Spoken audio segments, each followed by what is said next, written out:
a soberania ela pode ser vista em duas dimensões, né? Primeiro, como um poder supremo internamente, ou seja, nenhum poder paralelo acima do poder do Estado, e independência, né, nas relações internacionais, não está subordinado a nenhum outro país, né? A gente percebe, claro, um conjunto de esforços para que o poder se consolide.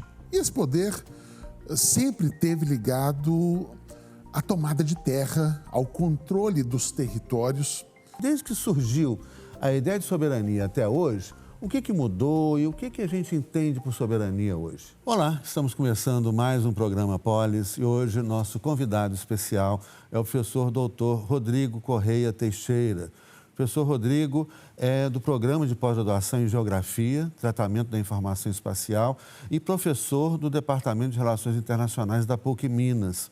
É doutor em Geografia e mestre em História pela UFMG e especialista em Relações Internacionais pela PUC Minas. Professor Rodrigo, muito bem-vindo ao nosso programa, grande satisfação. Muito obrigado por ter aceito o nosso convite. Agradeço a oportunidade. Pois é, vamos conversar sobre um tema importantíssimo, assim, super contemporâneo, importante, e que envolve também, né, as questões que a gente está vivendo no nosso país, com discussão com relação à soberania. E eu queria, primeiro, né, que você, professor, colocasse para o nosso telespectador qual que seria um conceito de soberania, ou seja, desde que surgiu a ideia de soberania até hoje, o que mudou e o que a gente entende por soberania hoje?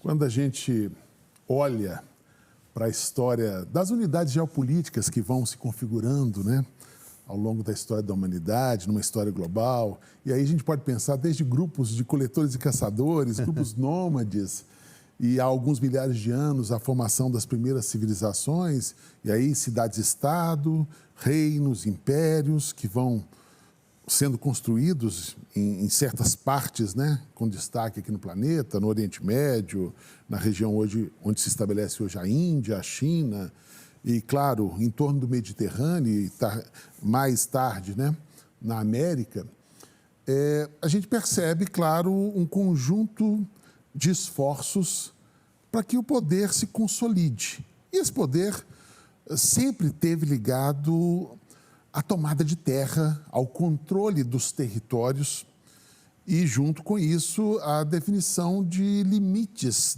desse poder na terra. E aí a gente parte para a ideia de fronteiras, né, que vão ganhando ao longo dos séculos novos significados. E a ideia de soberania, ela é central quando a gente tem uma transição do feudalismo para o capitalismo, quando a gente segue nessa transição entre o período medieval da Europa cristã rumo à modernidade, que acaba se constituindo junto da formação de uma economia mundo global.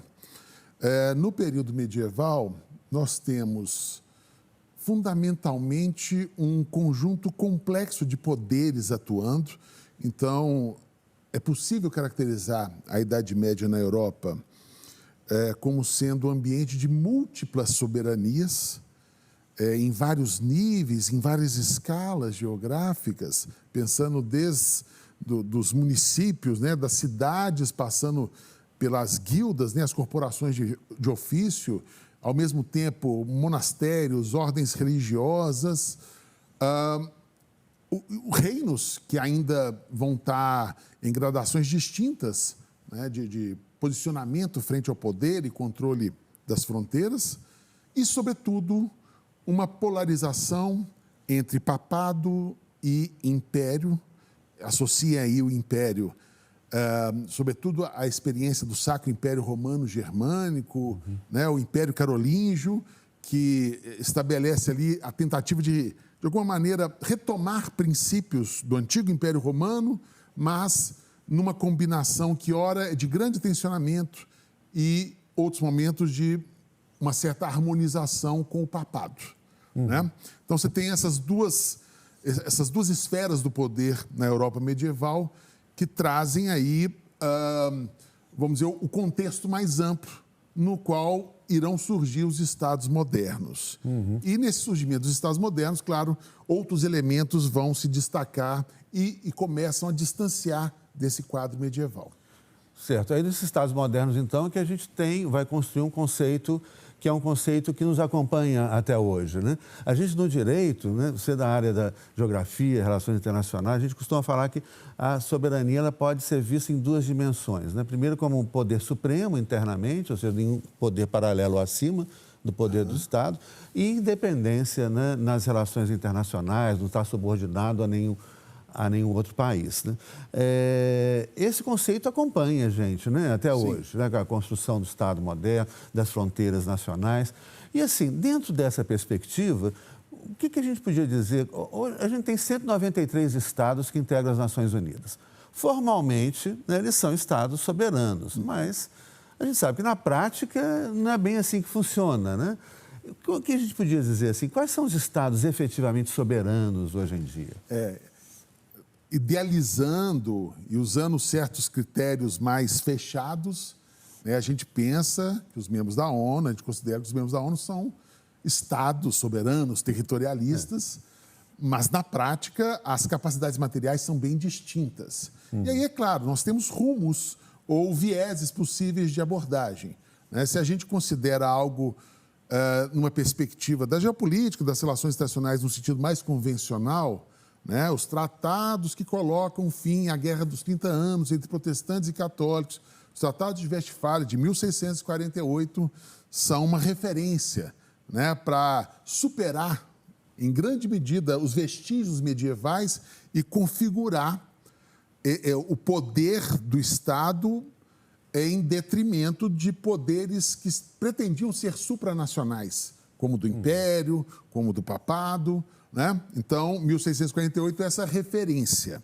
Agora, é claro que é passível desenvolvermos aí uma série de considerações. Quando a gente traz o aporte marxista, por exemplo, dentro da perspectiva da análise de sistema-mundo, que tem Immanuel Wallenstein e uma série de outros autores, André Gunther Frank, e tem um diálogo forte com a teoria da dependência latino-americana, a gente vai logo denunciar o desenvolvimento desigual. O desenvolvimento desigual, articulado aí com uma divisão internacional do trabalho, que demonstra as dificuldades, obviamente, de, na prática, nós termos uma condição de isonomia, né, de uma condição de simetria entre a autoridade, né, o chefe de Estado de Tuvalu, né, e o chefe de Estado, né, nos Estados Unidos da América. Para a gente pegar aqui um exemplo bem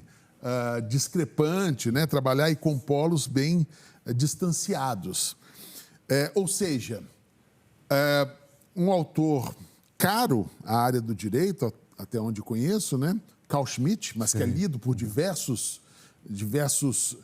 áreas, né, diversas áreas dialogam com o pensamento de Carl Schmitt, na discussão dele sobre o nomos da Terra, para pensar exatamente a ordenação espacial, ele vai enfatizar exatamente essa questão da tomada de terra como um elemento crucial, e, obviamente, você tem momentos, não só com Westfália, mas um outro momento no século XIX, e as atrocidades promovidas na repartição imperialista da África, né? Efeitos semelhantes ocorreram em algumas partes da Ásia, né? Para a gente pensar o imperialismo britânico, por exemplo, nas Índias, né? Então, você tem uma situação onde o poder dos estados europeus, né? Aqueles que se industrializaram mais rapidamente, se posicionaram como potência, atingindo ali o seu ápice, né? Na virada do século XIX para o século XX, ao mesmo tempo, você tem a exportação de um modelo de Estado concebido na Europa, com alguns monopólios em relação à emissão de moeda, tributação, controle do território, né? E todos os outros elementos que vão lhe compor a noção de Estado moderno na perspectiva europeia, né? Um governo com um sistema de leis, uma estrutura da justiça, onde tem, claro, uma população ligada a esse território que contemporaneamente cada vez mais foi vista como nação, ainda que nação tenha aí o componente da comunidade imaginada, né? Então, você tem um conjunto grande de elementos e para chegar ao ponto central da sua pergunta, a gente pode pensar, e eu creio que devemos pensar, que nós temos uma hierarquia Sim. que é estabelecida numa combinação de poder militar, econômico, político, com expressões no campo da cultura também, né, para a gente pensar no imperialismo cultural, ou como alguns preferem, o uso do soft power na diplomacia, na cultura, que vai configurar uma situação de potências que, às vezes ou frequentemente, usam e abusam do seu poder frente aos chamados países periféricos. O que significa que, efetivamente, você tem... Alguns são mais soberanos do que os outros, né? Essa é a prática. Essa é a prática, né? Todos são formalmente soberanos, mas, na hora de exercer o poder, tem alguns que mandam e outros, se tem juízo, obedecem. No começo desse ano, né, o episódio envolvendo Nicolás Maduro foi tratado pela comunidade mais crítica no âmbito da geopolítica, das relações internacionais, como sendo um sequestro. Né? Invadiram um sequestro. O espaço aéreo venezuelano, né? Foi uma coisa louca. Professor, vamos fazer um intervalo, né? Chegamos ao final do nosso primeiro bloco e depois vamos continuar essa conversa importante. Podemos retomar a questão do Nicolás Maduro e essa coisa do Império Norte-Americano, né? Como é que o Império tem se comportado. Bom, gente, vamos breve intervalo e já voltamos. Até lá.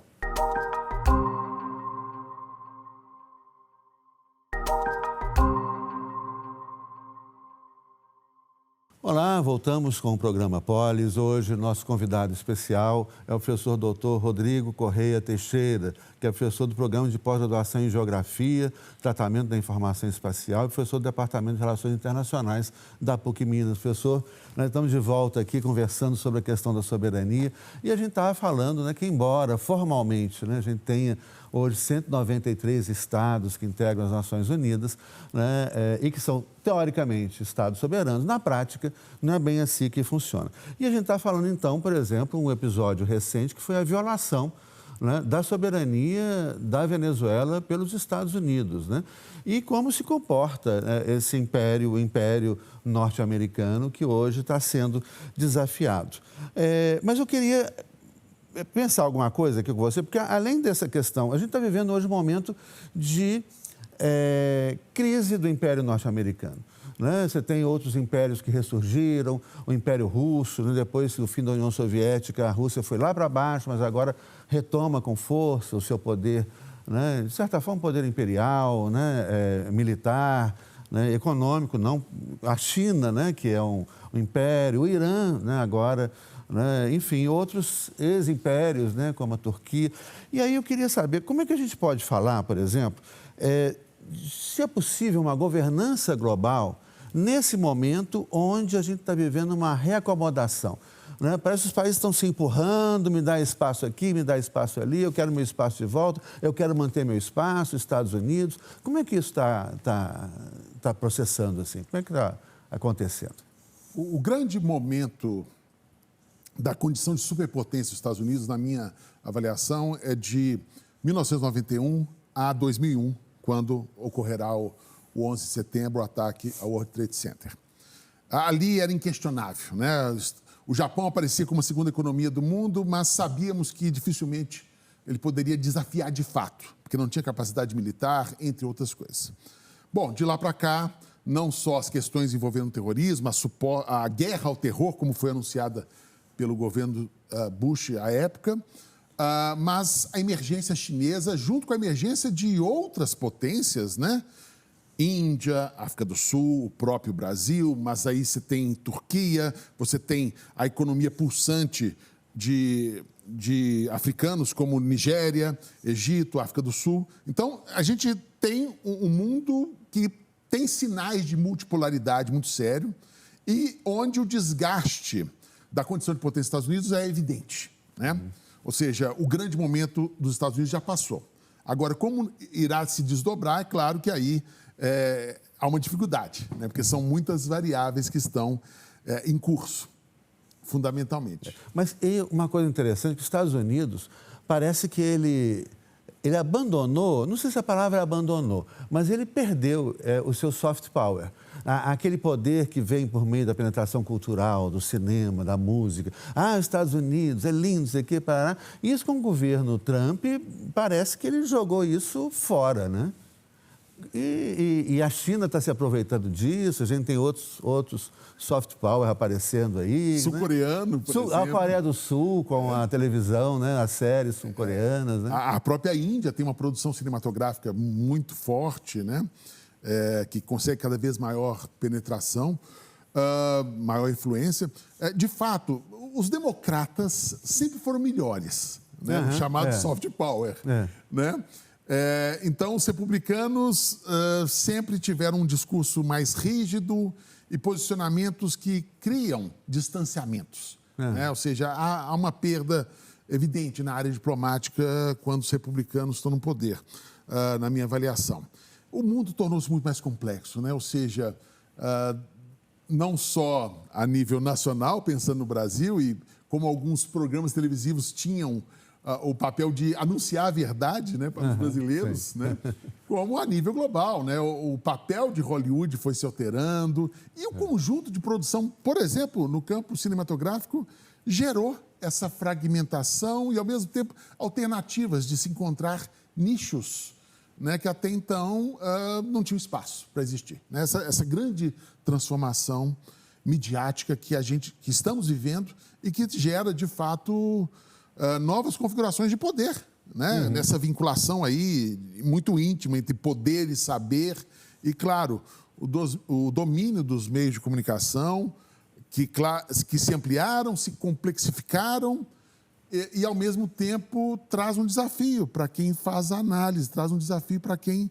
tenta compreender, decifrar os eixos estruturantes. Né? Pois é, eu estava pensando aqui, o que o governo norte-americano, Trump, seus assessores, estão pretendendo com isso? Porque a impressão que dá, a gente observando assim, é meio assim um suicídio do império, né? Eles estão se autodestruindo, abandonando mecanismos soft power, etc.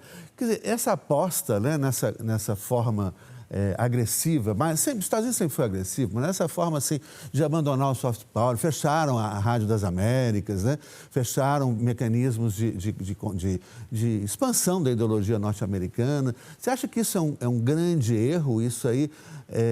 Ou há uma aposta que os Estados Unidos está investindo nela que pode substituir isso? Os Estados Unidos ainda dispõem de uma condição militar ímpar, né? Por uma série de elementos que foram sendo estruturados ao longo das décadas, fizeram os Estados Unidos uma potência militar muito distante de outras potências, né? Agora, a gente sabe que a condição de potência é exatamente a integração multidimensional, multiaspectual. Né? São muitos elementos a serem combinados. E a condição de ser um dos 5 países com assento permanente do Conselho de Segurança dá aos Estados Unidos e aos outros 4 uma posição muito especial. Mas, obviamente, isso tem limites. Né? Ou seja, como desconsiderar das grandes questões mundiais hoje a Índia, né? A sua capacidade de ter, enfim, grandes recursos, a maior população, um grande território, uma produção na área de tecnologia de informação fantástica. Ou seja, os fóruns internacionais têm que estar mais abertos. E a capacidade do Sul global de definir algumas diretrizes é de suma importância. Eu sempre penso que o mundo com a ONU é melhor que sem ela. Sim. Né? E a ONU, de fato, com todas as dificuldades enfrentadas, ela ampliou a sua ação desde o final da Guerra Fria. Ela tornou-se mais eficiente em uma série de áreas, né? Sem que ainda esteja em condições de resolver, enfim, os grandes conflitos mundiais, né? Pensando aí na guerra da Ucrânia, que daqui a alguns meses completa 5 anos, e vários outros conflitos que estão em curso. Ela está longe da Carta de São Francisco, que insistia tanto na paz, né, mundial. Mas ela ganhou capilaridade em outros processos. E o Brasil, nessa história toda? Assim, nós temos o BRICS. Assim, o BRICS talvez seja muito importante para a afirmação da soberania brasileira, né? Mas como é que você vê a questão da soberania do Brasil? Principalmente, nosso Brasil já teve a gente precisa voltar a ter um programa espacial, né? A gente precisa... Agora, como é que fica a afirmação da nossa soberania, né? Diante desses poderes globais, desses rearranjos globais? E um outro fator que também entra, que é o poder privado, né? Hoje a gente tem bilionários que têm mais dinheiro do que a maior parte dos estados nacionais do planeta. Esses caras também intervêm, patrocinam golpes, né? Financiam projetos políticos, etc. E nós, no meio disso tudo aí, como é que a gente está? O primeiro encontro do ex-presidente Jair Bolsonaro com Trump, né, na primeira gestão Trump, foi um no qual se ofereceu a possibilidade de ter uma base militar dos Estados Unidos no Brasil. Pois é. Né, que é algo que assustou, né, boa parte daqueles que acompanhavam aflito aquele momento. Nós nunca tivemos isso, né? Pois é. Então, o entendimento de soberania, ele é variável, inclusive, entre os governantes, né? E o Brasil cumpriu, ao longo da Guerra Fria, um papel muito triste, um papel na condição de semi-periferia, né, nesse olhar marxista, mas um papel muito ruim frente aos seus vizinhos. O Brasil colaborou em alguns processos que envolveram a política doméstica, a política nacional paraguaia, boliviana, que, vamos dizer, é algo que depõe muito contra a história do Brasil. E estou falando sobre isso porque, claro, a nossa soberania tem que ser reafirmada. E quando a gente pensa em soberania, pensamos no nosso território, nos recursos e, claro, não é possível pensar em soberania sem pensar na construção da cidadania, né, que é um longo processo, essa busca por um avanço nos direitos humanos, né, e nós temos ainda fragilidades, até mesmo quando a gente pensa nos direitos políticos, né? Uhum. É uma caminhada longa e difícil. Ou seja, a gente sabe o que pode significar quando grandes grupos multinacionais atuam na exploração de terras raras, de minerais estratégicos. A gente sabe o quão nos fragilizamos enquanto Estado, nação, né, diante desses interesses e do posicionamento desses grandes atores internacionais do setor privado e, claro, as potências que sempre trazem aí constrangimentos. Pois é. Ou seja, nós temos que ficar atentos, né, não só de pressões por parte do Império Norte-Americano, de outros estados nacionais, também de grandes empresas, mega empresas, bilionários. E é isso aí, gente. Nosso tempo acabou, a conversa é riquíssima, né? Eu acho que depois nós temos que continuar essa conversa. Eu acho que é muito importante, né, que nós, brasileiros, todos nós, tenhamos a ideia da importância de preservar a nossa soberania e qual que será o nosso papel como cidadãos na preservação da soberania nacional, da soberania do Brasil. Professor, muito obrigado pela sua participação. Foi de grande valor, né, para os nossos telespectadores. E nesse momento, nesse ano que a gente vai ter eleições, isso é muito importante. Muito obrigado. E aos nossos telespectadores também, agradeço muito a audiência. Muito obrigado e até o nosso próximo programa. Até lá.